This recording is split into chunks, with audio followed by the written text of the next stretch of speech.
অখণ্ড মণ্ডলেশ্বর শ্রী শ্রী স্বামী স্বরূপানন্দ পরমহংস দেবের উপদেশ বাণী।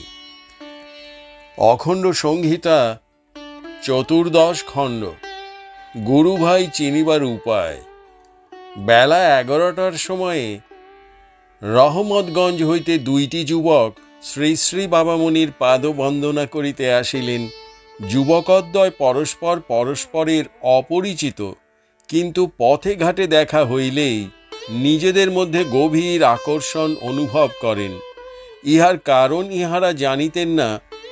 রামকৃষ্ণ মিশনের উৎসব আদিতে ইহারা প্রায়ই পরস্পর পরস্পরকে দেখিতেন, কিন্তু কখনো মৌখিক আলাপ করেন নাই।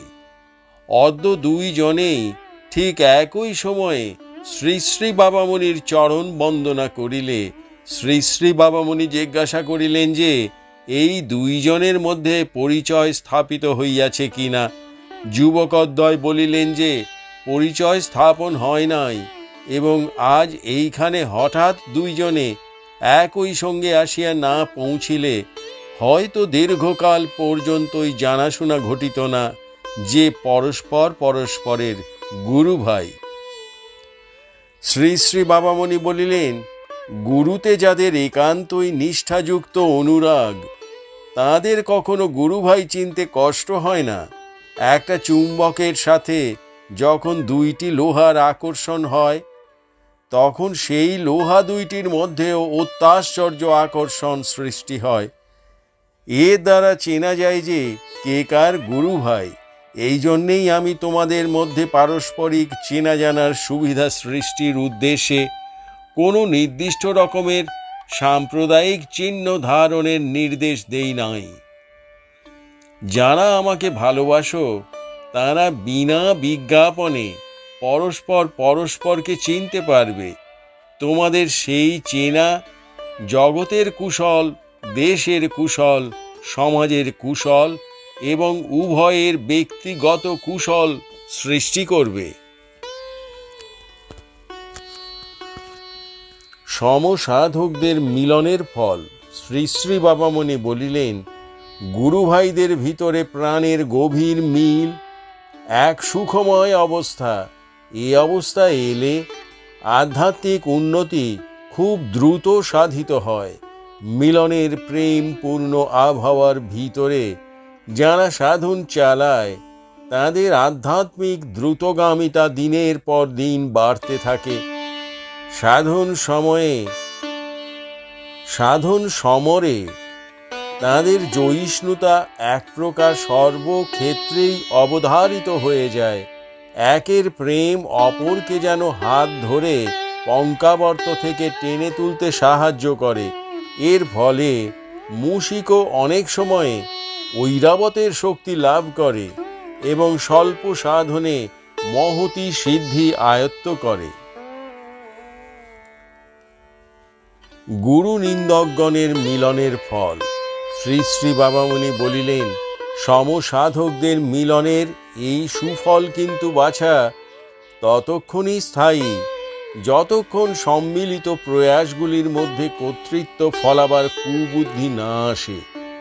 যতক্ষণ না কৌশলে অল্পতর বুদ্ধিমানদের সবাইকে নিজের হাতের অস্ত্ররূপে ব্যবহার করে তীক্ষ্ণতর বুদ্ধিমানেরা নিজ নিজ ব্যক্তিত্ব অভিমানের পরিপুষ্টি সাধনে মনোযোগী হয়, অহং এলো আর সব শান্তি রসাতলে গেল। যে মিলন তোমাদের গুরুনিষ্ঠা, ইষ্টনিষ্ঠা, মন্ত্রনিষ্ঠা, সাধন নিষ্ঠা এবং আত্মসমর্পণে প্রবৃত্তি বর্ধন চেষ্টায় নিষ্ঠা নাশ করে কৌশলী ব্যক্তিদের ষড়যন্ত্র পরায়ণতার প্রশ্রয় দেবে, সেই মিলনে সমসাধকেরা লাভবান না হয়ে নিদারুণ ক্ষতিগ্রস্ত হয়। সেই মিলনে জগতের, দেশের বা নিজেদের কুশল না হয়ে বরং ঘোরতর অকুশল হয়। মহাত্মা বিজয় কৃষ্ণ গোস্বামী মহারাজ যতদিন ব্রাহ্ম সমাজের অন্তর্ভুক্ত থেকে কলকাতায় এবং ঢাকায় শিষ্য করছিলেন, ততদিন তাঁর শিষ্যদের সকলের ভিতরে অতীব হিতকর মিলন স্পৃহা লক্ষিত হতো। ব্রাহ্ম সমাজের নেতৃস্থানীয় ব্যক্তিদের ব্যবহারে তিনি যখন ব্রাহ্ম সমাজ থেকে বের হয়ে গিয়ে কতক দিন এই ঢাকার গেন্ডারিয়া আশ্রমে এবং কতক দিন কলকাতার সুকিয়া স্ট্রিটে বাস করছিলেন, সেই সময়ে তাঁর একদল শিষ্যের ভিতরে একটা অবাঞ্ছনীয় ঢঙের মিলন স্পৃহা লক্ষিত হল। গুরুদেবের ধর্মকে প্রচারের নাম করে এসে সবাই মিলিত হয়, কিন্তু আলোচনাকালে গোস্বামী মহারাজের বিরুদ্ধে যে যত বিষোদ্গার পারে তাই করে। একজন বিষোদ্গার করে 10 জন তখন কান পেতে শোনে, কেউ প্রতিবাদ করে না, সবাই চুপ করে বসে বসে নিদারুণ গুরু নিন্দা হজম করে। কেউ কেউ বা মিথ্যা অভিযোগকে সত্য জ্ঞান করে গোসাইজির বিরুদ্ধে তীব্র বিরক্তি এবং বিদ্বেষ অনুভব করতে থাকে। কোন শিষ্য বলে, আমি না বিজয়কৃষ্ণ গোস্বামীকে অমুক স্থানের লোকদের কাছে পরিচিত করে দিয়েছিলাম, নইলে তাকে চিনত কে? কোন শিষ্য বলে, তিনি গৈরিকধারী সন্ন্যাসী হয়েও নিজ স্ত্রী, কন্যা, শাশুড়ি প্রভৃতি এতগুলি আত্মীয় নিয়ে একত্র বাস করছেন, এর দস্তুর মতো প্রতিবাদ হওয়া দরকার। কোন শিষ্য বলে, আমরা মাসে মাসে প্রণামীর কম টাকা পাঠাই না, অমুক বাবু তো কিছুদিন পরে পরেই 200-300 টাকা করে একলা পাঠান, এসব টাকা কিভাবে খরচ হয় তা আমাদের জানা প্রয়োজন। কোন শিষ্য বলে, টাকা পেলেই উনি সঙ্গে সঙ্গে খরচ করে ফেলেন, কিছুই জমান না, শেষে যখন একটা অনুষ্ঠান এসে পড়ে তখন আমরা টাকার জন্য হই গলদঘর্ম। কোন শিষ্য বলে, উনি আজকাল বৈষ্ণব মতাবলম্বীদের প্রতি রীতিমতো পক্ষপাতিত্ব প্রদর্শন করছেন, এটা নিতান্তই অন্যায়। কোন শিষ্য বলে, আজও তিনি ব্রাহ্মদের প্রতি অনুরাগ বর্জন করতে পারেননি, এটা আমরা সহ্য করতে রাজি নই। কোন শিষ্য বলে, ইনি যে গলায় রুদ্রাক্ষ, ভদ্রাক্ষ, স্ফটিক, তুলসী, বিল্ব প্রভৃতি সব রকমের মালা এনে তুলেছেন, এ দৃশ্যটা আমার অসহনীয়। অপর শিষ্য বলে, তিনি আমাদের গুরু হয়েছেন তো সদা সর্বদা উপদেশ দেবেন, কিন্তু তিনি যে আবার মাঝে মাঝে মৌনী হয়ে থাকেন, এতে তার দস্তুর মতো কর্তব্যচ্যুতি ঘটছে। বলতে কি, এসব আমার কাছে ভণ্ডামির মতো ঠেকে। এভাবে শিষ্যদের দ্বারা গুরুজির উপরে দলবদ্ধ নির্যাতন কম হয়নি, কিন্তু এতে গুরুদেবের কোনো ক্ষতিই হয়নি। কতগুলি অপাত্র শিষ্য একেবারে অতলের তলে তলিয়ে গেল। এদের ইহ জীবনেও শান্তির আশা নেই, পরজীবনেও না। একজন প্রশ্ন করিলেন, গুরু নিন্দক এবং কুকার্যে উৎসাহী এইসব লোকদের সদ্গুরুরা দীক্ষা দেন কেন? শ্রী শ্রী বাবামণি বলিলেন, দেন অন্তরের অহেতুকী করুণায়। তাদের হৃদয় যে কত কোমল, তারা জগৎবাসীর পরম দুঃখে কত দরদি, কত যে অন্তর ভরা তাঁদের স্নেহ, তা কি তোমরা জগতের অপর কাউকে দেখে অনুমান করতে পারবে? শিষ্যই পরিণামে গুরু হত্যা করবে, এ কথা জেনেও তাঁরা অপাত্রে কৃপা বিতরণে কৃপণতা করতে পারেন না। তাঁদের স্বভাবই দয়ার, শিষ্যের অনন্ত ভবিষ্যৎ জেনেও তাকে দয়া করতে তাঁরা কুণ্ঠিত হতে অক্ষম হন। সমগ্র দিবস ভরিয়া জিজ্ঞাসু জনতার স্রোত চলিতেছে। ঢাকা শহরের প্রান্ত ও প্রান্তান্তর হইতে অবিরাম জিজ্ঞাসু নরনারীরা আসিতেছেন।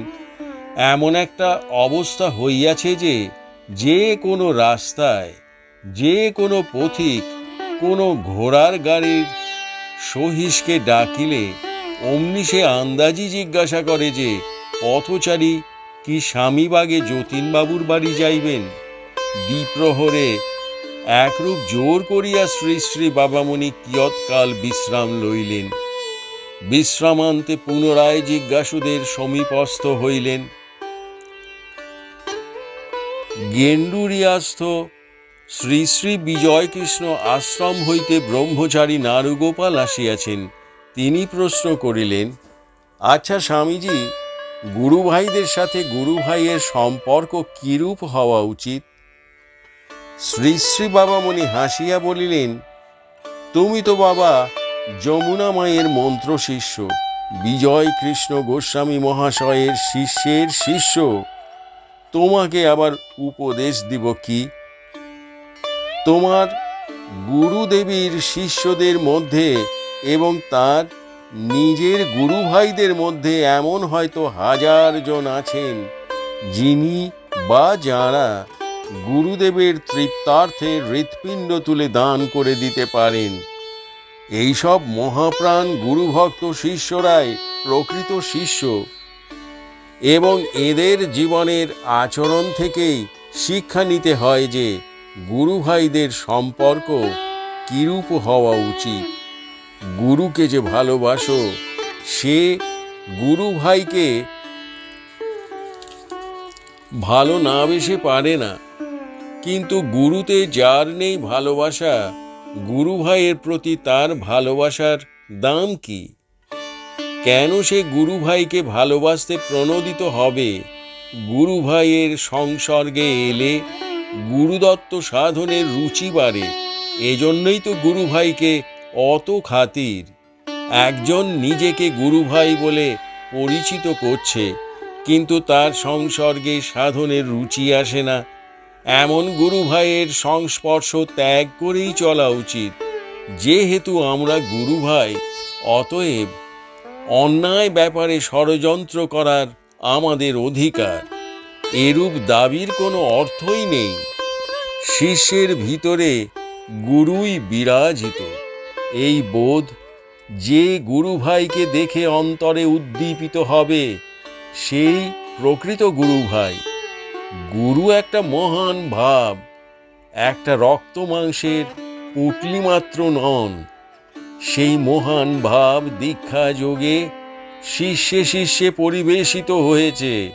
তাই গুরু ভাইকে দেখলে অন্তরে দিব্য ভাবের স্ফুরণ হয়। এইটি হলো আসল কথা। গুরুদত্ত মহাভাব যাতে বিপুলভাবে বিকশিত হয়ে উঠতে পারে শিষ্যের জীবনে, এইটি হবে প্রকৃত শিষ্যের একমাত্র লক্ষ্য।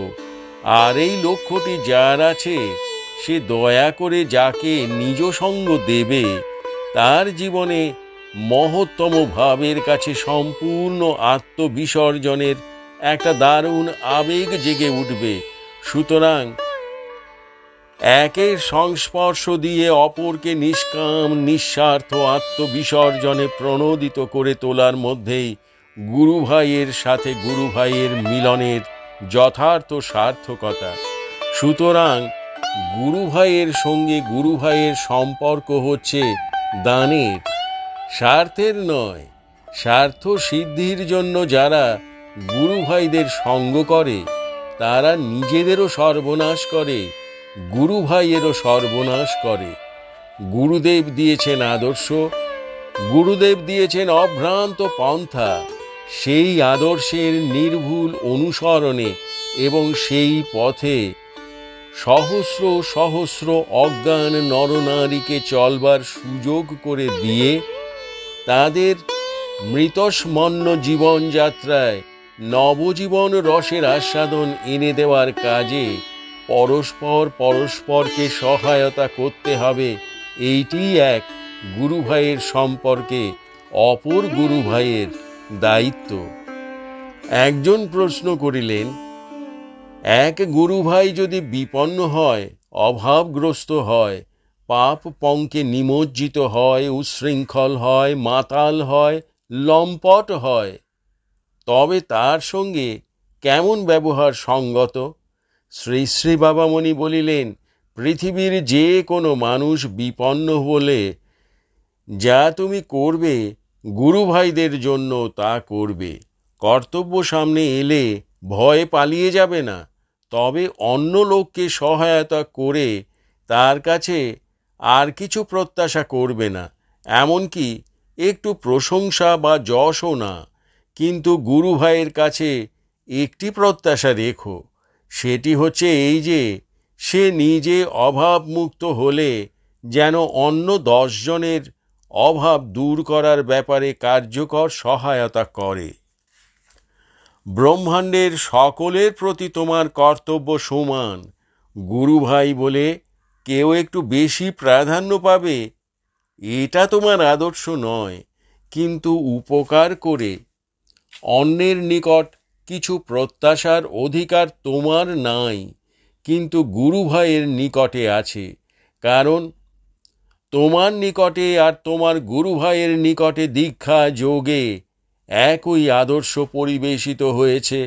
গুরু ভাই পাপ করবে আর তুমি তাতে দিব্যি তৃপ্তি সহকারে সহযোগ দেবে। গুরু ভাই সম্পর্ক এ জাতীয় নয়। গুরু ভাইকে পাপের পলবল থেকে টেনে তোমাকে তুলতে হবে। তাকে কদভ্যাস, কুসঙ্গ, কুক্রিয়া, কুখ্যাতিকর অধ্যাবসায় ও কদর্য অভিলাষ থেকে মুক্ত করে আনার জন্য তোমাকে সাধ্যমতো সর্বপ্রকার সদুপায় অবলম্বন করতে হবে। এতে আলস্য থাকলে আর গুরু ভাই বলে পরিচয় দিতে পারো না। গুরু ভাইয়ের কাছ থেকে জাগতিক স্বার্থ আদায়ের পথ তোমাকে ছাড়তে হবে। একজন গুরু ভাই ধনী বলেই তোমাকে টাকা ধার দিতে বাধ্য নন। একজন গুরু ভাইয়ের বাড়ির সংলগ্ন ভূমিতে 2 কাঠা জমি ফালতু আছে বলেই তিনি তোমাকে ওই জমি দান করতে বাধ্য নন। একটি গুরু ভগিনীর গায়ে অলংকার আছে বলেই তোমার দোকানের দেনা শোধ করার জন্য তিনি তার অলংকার বাধা দিতে বাধ্য নন। একজন গুরু ভাই কোনো অফিসে বড় চাকরি করেন বলেই তোমার অযোগ্য ছেলেটিকে একটা চাকরি দিয়ে দিতে বাধ্য নন। মোট কথা, স্বার্থ আদায়ের জন্য কেউ কখনো কোনো গুরু ভাইয়ের কাছে যেও না। পরার্থে আত্মদানের ব্যাপারে যাদের সঙ্গে পাবে তারাই প্রকৃত গুরু ভাই, এবং তুমিও তাদের প্রকৃত গুরু ভাই। গুরু ভাই বোনের সম্পর্ককে কদাচ সংসারী স্বার্থের নীচতায় ডুবিয়ে শ্বাসরুদ্ধ করে কেউ হত্যা করো না। হরি ওম।